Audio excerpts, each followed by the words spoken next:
चलिए हेलो बच्चों, क्या हाल चाल? सब बढ़िया एकदम। मैं भी बहुत बढ़िया। प्रेम से बोलेंगे राधे राधे। और आज के सेशन को स्टार्ट कर रहे हैं। इस सेशन को स्टार्ट करने से पहले बहुत सारे बच्चों के टेलीग्राम चैनल पर मैसेज आ रहे हैं, कुछ बच्चों के डायरेक्ट मेरे पास मैसेज आ रहे हैं। और बेसिकली उन बच्चों में ज़्यादातर सीए फाइनल के बच्चे हैं। और बच्चों का कहना कि सर जो ये फास्ट ट्रैक चल रहा है इसमें दो टॉपिक बेसिकली जो उनका जो मेन डिमांड है वो है एक ग्रुप अकाउंटिंग और दूसरा है फाइनेंशियल इंस्ट्रूमेंट। यानी कि 32, 107, 109। यहाँ पर है आपके 27, 28, 103, 110, 111 और 112। ये जो इंडेस हैं सर, ये इंडेस का जो लेक्चर्स हैं बेसिकली ये जो सबसे ज़्यादा कवरेज होता है सीए फाइनल की मैं बात करता हूँ। तो ये स्टैंडर्ड करीबन आपके 40 मार्क्स का कवरेज रखते हैं। और सीएमए फाइनल में भी सेम वेटेज यानी कहें तो ये आपके 40 मार्क्स से लेकर के 50 मार्क्स का वेट रखते हैं। यानी कि एक तरफ पूरे बुक हमारा और एक तरफ स्टैंडर्ड जो वेट करते हैं। मैं पहले बेटा बोल चुका हूं, 15 अप्रैल तक आपके मोस्ट प्रोबेबल आपके सामने ये लेक्चर्स जो है इनसे रिलेटेड वो आ जाएंगे। मैं एक स्टैंडर्ड और कराऊंगा लीज का इसके बाद में। ठीक है ना, वो जो 2 लेक्चर है 3 लेक्चर जो भी होगा, या मैं 2 लेक्चर में खत्म करूंगा 1.5 घंटे की क्लास लेकर के। और ये 2 लेक्चर में ये वाला जो अभी बोरिंग कॉस्ट वाला आज जो स्टैंडर्ड स्टार्ट कर रहे हैं वो स्टार्ट होगा। ठीक है। 5 क्लास के बाद आपके पास जो स्टैंडर्ड आने वाले हैं वो ग्रुप अकाउंटिंग और फाइनेंशियल इंस्ट्रूमेंट से रिलेटेड आएंगे। और देन जैसे ही हमारा 15 अप्रैल का ये टारगेट खत्म हो जाएगा उसके बाद जो आपके मिसलिनियस स्टैंडर्ड हैं जो मोस्ट इंपॉर्टेंट है, जैसे डेफर टैक्स का है, ठीक है, उसकी बात करूंगा मैं। रेवेन्यू कॉन्ट्रैक्ट का है उसकी बात करूंगा मैं। तो जो स्टैंडर्ड्स हैं उनकी पर हम बाद में बात करने वाले हैं। ठीक है। तो ये अनाउंसमेंट था, आपको टेंशन लेने की रिक्वायरमेंट नहीं है, जितना पढ़ा दिया उतना करते रहिएगा। आपका स्टडी मेट सीए वालों का स्टडी मेट एक एक क्वेश्चन आपको निकलेगा, आई प्रॉमिस। क्योंकि आपके उन्हीं क्वेश्चंस को देखते ये जो लिटरेचर है जो आपको लिखवाया जा रहा है एग्जाम ओरिएंटेड के हिसाब से। ठीक है। तो चलिए आज हम स्टार्ट करने वाले बहुत ही बेहतरीन बहुत ही मजेदार इंड एएस 23 बोरोइंग कॉस्ट। इस स्टैंडर्ड का असेट्स वाले स्टैंडर्ड में भी बहुत बार देखने को मिला है, क्योंकि ये वहां पर भी इसकी थोड़ी सी क्या होती है, रिलेवेंसी होती है। क्या हो रहा है इसको? वहां पर भी इनकी रिलेवेंसी होती है, क्योंकि जब हम किसी असेट्स की कॉस्ट निकाल रहे होते हैं तो वहां पर कोई इंटरेस्ट का एलिमेंट है। और वो यदि 23 के हिसाब से अपनी कंडीशन को सेटिस्फाइड करता है तो वो कैपिटलाइज होता है। तो इसकी चर्चा हम असेट्स में करते हैं, पीपी में एक नोट लिखवाया था, याद हो तो आपको। तो वहां पर भी बात की थी। चलिए आज हम बात करते हैं। पहले आपको इसका एक फंडामेंटल समझना है कि ये हम कहने की कोशिश क्या कर रहे हैं। क्योंकि पहले हमें यह समझ में आना बेहद जरूरी है कि जो हम करने की कोशिश कर रहे हैं या जो हम पढ़ रहे हैं उसका बेसिकली यानी कि यूज क्या होगा वो एक बार समझ में आए, उसका फंडामेंटल समझ में आए, देन उसके बाद हम उसके लिटरेचर पे बात करेंगे। एक एग्जांपल देखो, एक एग्जांपल देखो। एक क्या कर रहे हो आप, बिल्डिंग बना रहे हो। क्या बना रहे हो? बिल्डिंग। आप बिल्डिंग बना रहे हो, मान लीजिएगा ये है आपकी बिल्डिंग। ये मान लो फैक्ट्री की बिल्डिंग है। ये फैक्ट्री की बिल्डिंग, पहले बेटा इसका कंसेप्ट समझ लो। और कंसेप्ट समझने के बाद फिर मैं इसकी बात करूंगा कि पहले पता तो लगी हम कहने की क्या कोशिश कर रहे हैं, क्या करना है स्टेटमेंट के अंदर। ये है फैक्ट्री। अब इस फैक्ट्री को बनाने के लिए हमें चाहिए बेटा फंड। हमें क्या चाहिए बताओ? Fund required for completion of construction.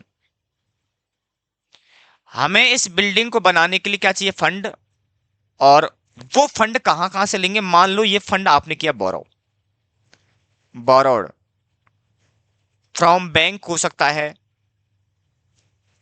Public भी हो सकती है। अच्छा दिख नहीं रहा होगा आपको, पब्लिक भी हो सकती है। मैं ये नहीं कह रहा कि आपके बैंक की बात नहीं कर रहा बेसिकली, लेकिन समझना है इसको बैंक के एग्जांपल के हिसाब से, क्योंकि बैंक से आपको लोन जल्दी समझ में आता है। ठीक है। ये बिल्डिंग है, इस बिल्डिंग को बनाने के लिए हमें क्या चाहिए बताओ? लोन, फंड चाहिए। और फंड के लिए हमने क्या लिया बताओ? उधार पैसा। क्या लिया बेटा हमने? उधार पैसा। अब स्टैंडर्ड क्या बोलता है कि देखो ये बिल्डिंग बन रही है, बोलो हाँ या ना। आपने बिल्डिंग को बनाने के लिए फंड उधार लिया है, बोलो हाँ या ना। बिल्कुल फंड आपने उधार लिया है, बोरो किया है। और इस फंड पर आपने कॉस्ट भी पे करी होगी, कॉस्ट पेड। जिसको आप बेसिकली फाइनेंस कॉस्ट बोलोगे, बोलो हाँ या ना, इसको आप बोलोगे फाइनेंस कॉस्ट। आपने ये पैसा लिया है और किससे रिलेटेड बताओ, ये रिलेटेड टू, ये है आपका असेट्स। ये क्या है, रिलेटेड टू असेट्स। मैंने क्या बोला, आपने फंड उधार लिया है, आपने इस पर कॉस्ट भी पे की, जिसको हम इंटरेस्ट बोल सकते हैं, फाइनेंस कॉस्ट बोल सकते हैं, और ये रिलेटेड टू असेट्स है। अब स्टैंडर्ड की यही यहां पर डिमांड है, बोलना चाहता है कि भैया देखो, जो आपने इंटरेस्ट पे किया है, इस इंटरेस्ट का जो खर्चा है इसको प्रॉफिट लॉस में लेके जाना चाहिए, या फिर इस वाले इंटरेस्ट को आपको कैपिटलाइज करना चाहिए। कैपिटलाइज का मतलब है added in cost of PP, cost of PP, इस पीपी की कॉस्ट में ऐड करना है, बोलो हाँ या ना।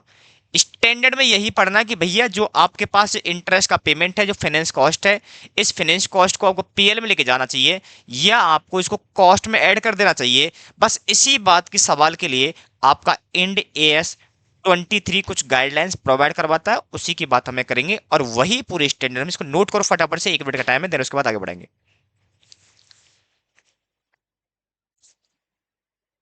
टाइम बता था ना, खुद नहीं तो बताया था, 8:30 तक निकलेंगे। घर पे ही है ना, ठीक।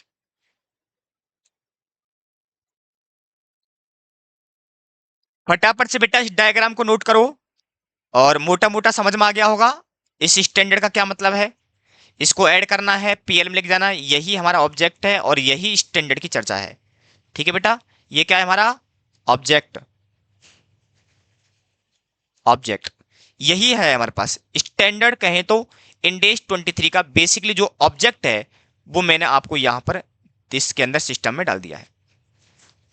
नोट करो फटाफट से, फिर मैं इस चर्चा को आगे बढ़ाऊंगा, लिखाऊंगा, डेफिनेटली टेंशन ना लो, एक एक बात को खोल खोल के रखूंगा, आपका हर एग्जांपल बड़े आसानी से डील होगा, आपको टेंशन नहीं लेनी है।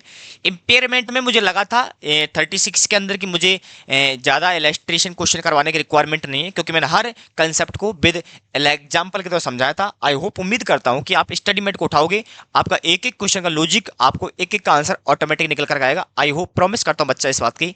और नहीं आता है तो मैंने टेलीग्राम चैनल का आपको लिंक दे रखा है, ठीक है, आप वहां जाइए और टेलीग्राम चैनल को, लिंक को सब्सक्राइब करके आपको जो भी करना है आपको उसको, ठीक है, और आप वहां पर जाकर अपना क्वेश्चन डाल दीजिएगा, डेफिनेटली आपको आंसर मिलेगा। मैं बार बार कह रहा हूं आप लोगों से, अभी आपके पास टाइम है प्रैक्टिस करने का, आप दिखाइए।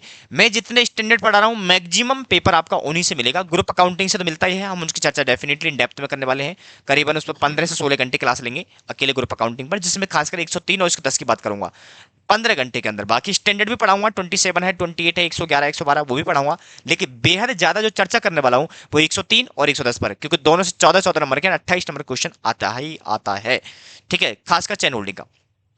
चलिए, अब हम यहां से कुछ लिटरेचर लिखना स्टार्ट करते हैं, ठीक है।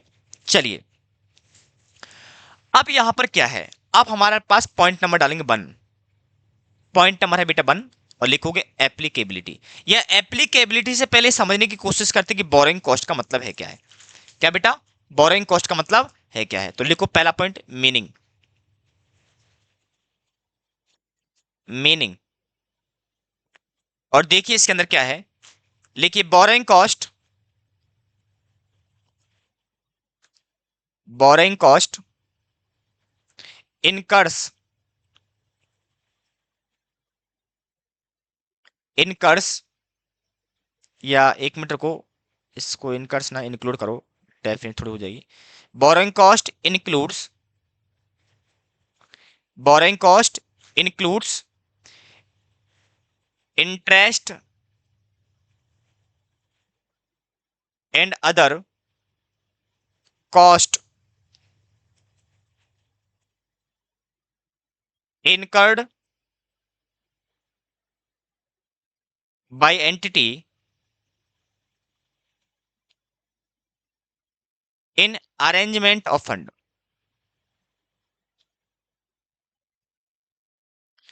अरेंजमेंट ऑफ फंड, मैंने सिंपल सी बात बोली है कि भैया जो फंड को अरेंज कर रहे हो, उस पर जो भी कॉस्ट इनकर्ड हो रही है, that is borrowing cost, that is क्या बेटा, बोरिंग कॉस्ट।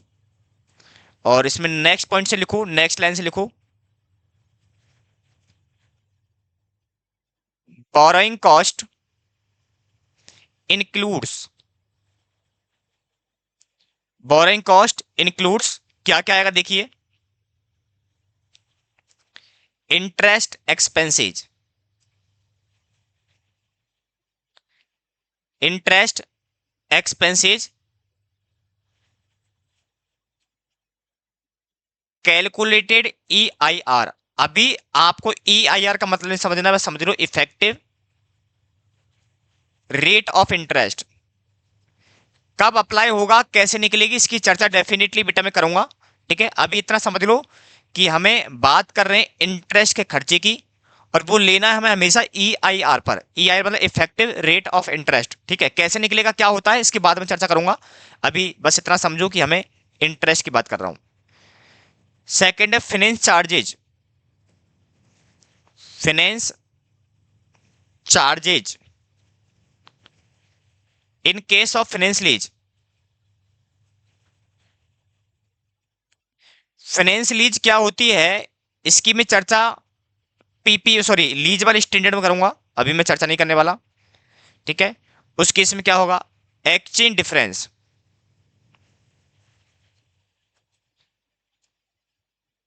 Exchange difference. यहां पर कुछ है हमारे पास कार्ब है बेटा, यहां पर यानी IFRS में कुछ और कहा गया है और हम इंडेस में कुछ और अप्लाई करते हैं। ठीक है, कार्ब है, और चाहो तो इस बात को आप यहीं पर ही लिख लो, कार्ब।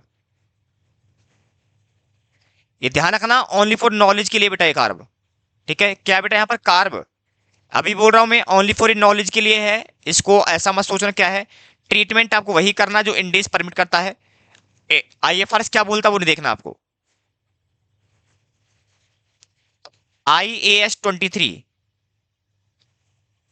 ये क्या बोलता है, और IND AS 23 क्या बोलता है।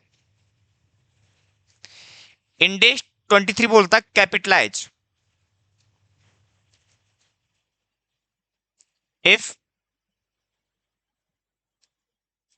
कंडीशंस सेटिस्फाइड, या कहें तो up to maximum permissible limit, maximum permissible limit. और यहां क्लियरली बोलता है entire exchange difference transfer to PL। Basically मैं इसकी चर्चा रेगुलर बैच के अंदर करीबन आधे घंटे तक करता हूं कि ऐसा क्यों है, डिफरेंस क्यों आया है। बाकी एक 2 मिनट के अंदर इतनी सी बात समझ लो जो मैं कहना चाहता हूं।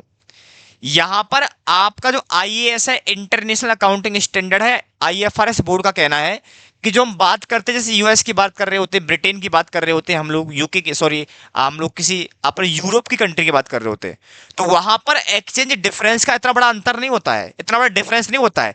50 पैसे 10 20 पैसे, ठीक है ना, 50 पैसे 10 पैसे 20 पैसे 30 पैसे, इतना डिफरेंस आता है। तो बोलता है कि फॉरेन कंट्री के हिसाब से बात करें हम लोग तो ज्यादा डिफरेंस होता नहीं है, छोटा मोटा डिफरेंस होता है, 10 20 हजार का डिफरेंस होगा। तो उस केस के अंदर बोला ज्यादा बड़ा अमाउंट है नहीं है, तो सीधा क्या कर दो, प्रॉफिट लॉस में ट्रांसफर कर दो। लेकिन जब हम कंपेयर करते हैं किसी जैसे USD है और इंडिया के डॉलर की, इंडियन रुपीज की बात करते हैं, तो दोनों का डिफरेंस आता है बहुत बड़ा।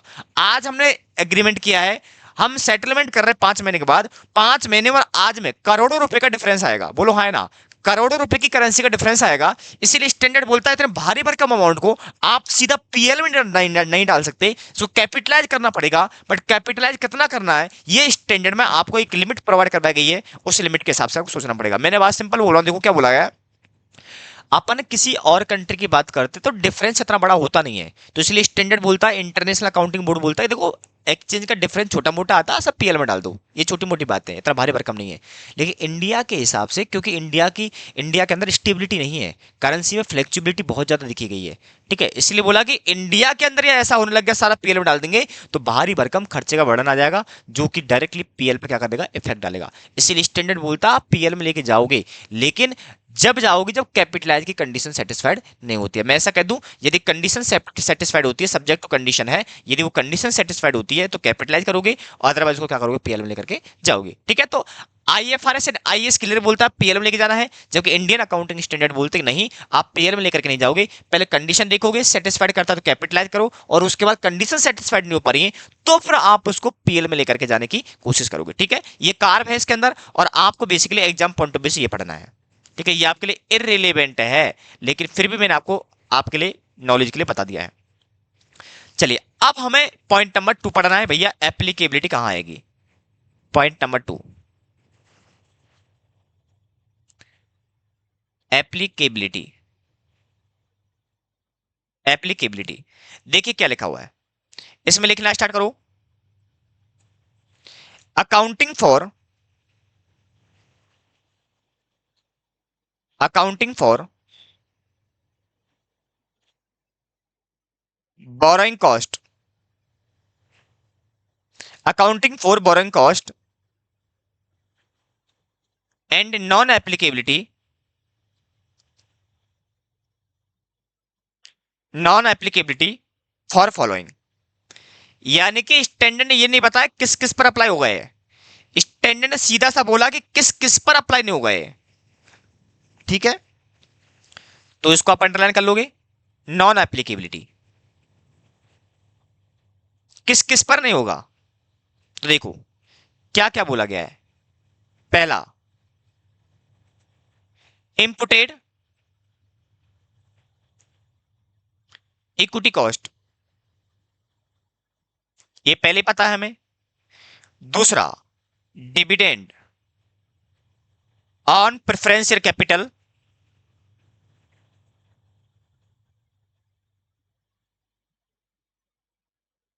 Classified as equity.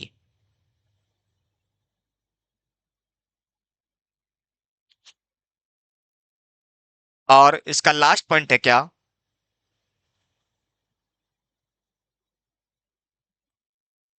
Borrowing cost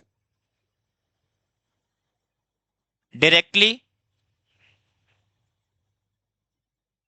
अट्रीब्यूटेबल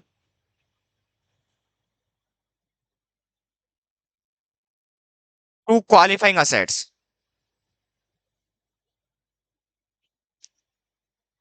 to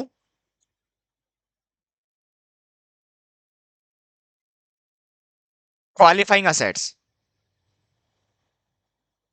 measured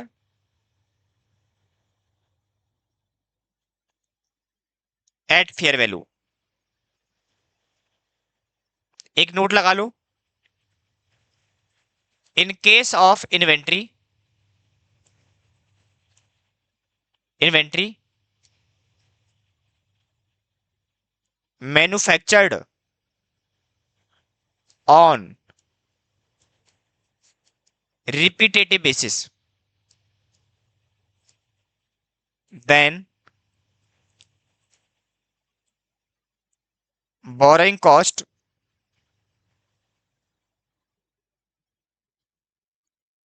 transfer to PL.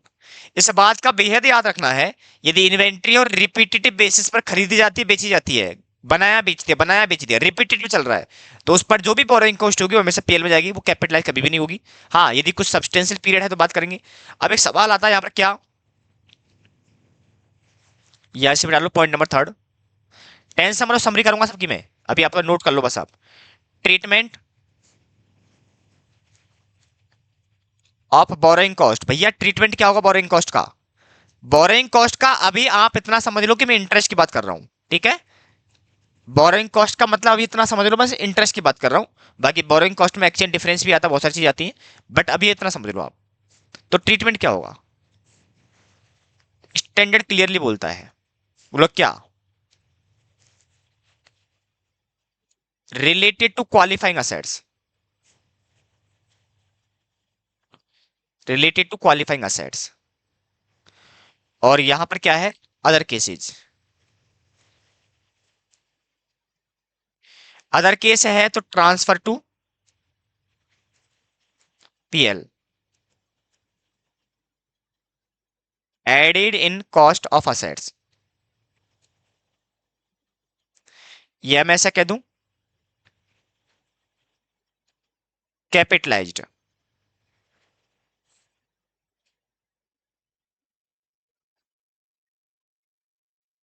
Clear है यहाँ तक कहानी? क्या होगी ये? कैपिटलाइज। ठीक है।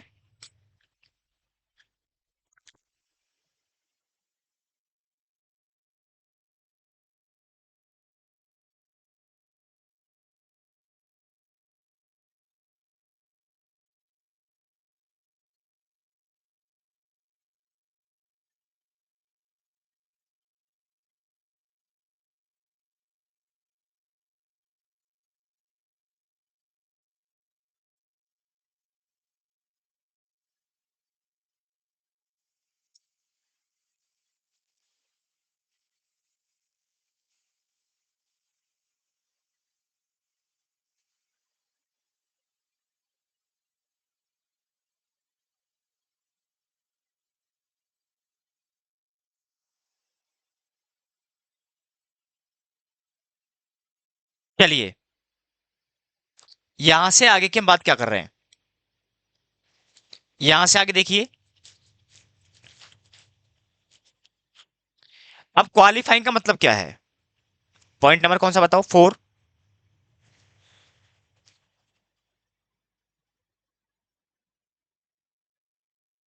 क्वालिफाइंग असेट्स का मतलब क्या है?